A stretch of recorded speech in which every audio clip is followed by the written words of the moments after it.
नमस्कार शेतकरी मित्रांनो, मी आपला ऊस मार्गदर्शक श्री सुनील जरकर।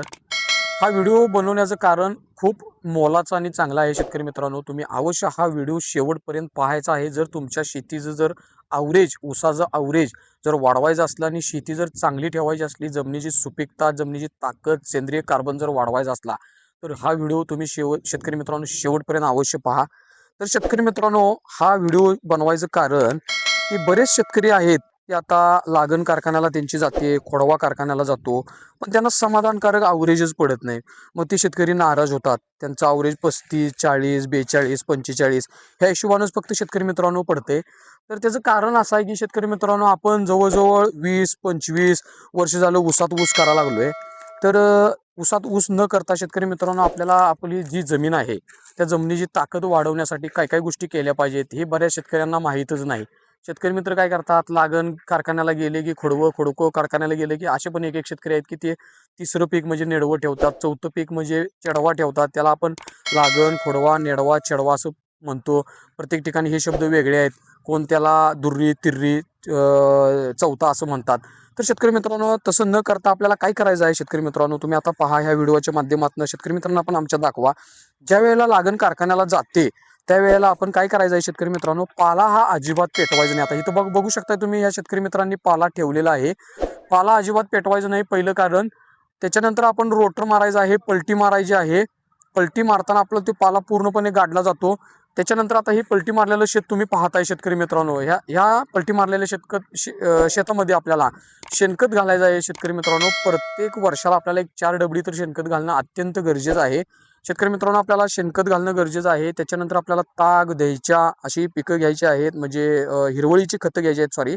तर त्याच्यानंतर शेतकरी मित्रांनो, आपण आता आपला शेतकरी मित्र का नाराज आहे त्याचं कारण मी सांगणार आहे। तर बरेच शेतकरी मला फोनवरती म्हणत असतात किंवा मी एक ऑब्झर्व केलेलं पण आहे की साहेब 4 आळवण्या झाल्या, 4 स्प्रे झाले, 4 वेळा खतं टाकली, आम्ही वेळेत खतं टाकली, भांगलन वगैरे केली, बऱ्याच गोष्टी केल्या, पण ॲव्हरेज काय 45च पडलं, 50च पडलं। तर त्याचं कारण असं आहे शेतकरी मित्रांनो की आपण आपल्या शेतीचं ताकद म्हणजे जे की आपण सेंद्रिय कार्बन म्हणतो, सुपीकता म्हणतो, ते अत्यंत वाढणं गरजेचं आहे। ज्या वेळेला तुमच्या रानाचा सेंद्रिय कार्बन म्हणजे ऑर्गॅनिक कार्बन जमिनीची सुपीकता 1% वर जाईल, 1, सव्वा, 1.5%, त्यावेळेला तुम्हाला ऑटोमॅटिकली ॲव्हरेज चांगलं पडणार आहे। तर शेतकरी मित्रांना माझी कळकळीची विनंती काय आहे, बाजारात असं कोणतीच खतं म्हणा किंवा औषधं म्हणा अशी नाहीत की त्याची आळवणी केली, त्याचे स्प्रे केले, ती खतं टाकली म्हणजे ऊस 90 टन, 100 टन, 120 टन, 80 टन गेला। हे असं होत नसते शेतकरी मित्रांनो। त्यासाठी आपल्याला काय करणं गरजेचं आहे शेतकरी मित्रांनो, आपल्याला पहिली गोष्ट म्हणजे पाला हा अजिबात पेटवायचा नाही। पाला हा पूर्णपणे आपल्या जमिनीमध्ये गाडायचा आहे, शेणखत घालायचं आहे भरपूर प्रमाणात। असं दरवर्षी तुम्ही जर पाला वगैरे जर गाडत गेला, शेणखत टाकत गेला, तर तुमच्या जमिनीची सुपीकता म्हणा वाढणार आहे, भरपूर प्रमाणात वाढणार आहे। तर शेतकरी मित्रांनो, हा व्हिडिओ बनवण्या पाठीमागचं कारण एवढंच आहे की ज्यावेळेला आपली लागण कारखान्याला जाईल, लागण खोडवा गेल्याच्या नंतर रोटर पलटी मारून आपण रान तापत ठेवायचं आहे, त्यावेळेला पाला पूर्णपणे गाडायचा आहे। त्याच्यानंतर आपण अल्टरनेट पीक म्हणून हरभरा घेऊ शकता, केळी घेऊ शकता, आलं घेऊ शकता, हळद घेऊ शकता। असे अल्टरनेट पीक ज्यावेळेला तुम्ही घेत जाचीला शेतकरी मित्रांनो, शेणखत टाकत राहशीला, पाला जमिनीमध्ये आपल्या गाडत राहशीला, त्याच्यानंतर जवळजवळ एक आपल्याला 4-5 वर्ष जावे लागणार आहे शेतकरी मित्रांनो।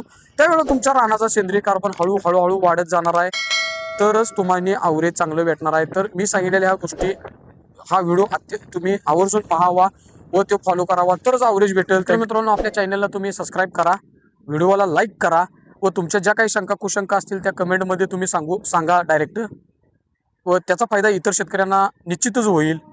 थँक्यू, धन्यवाद शेतकरी मित्रांनो। मी आपला ऊस मार्गदर्शक।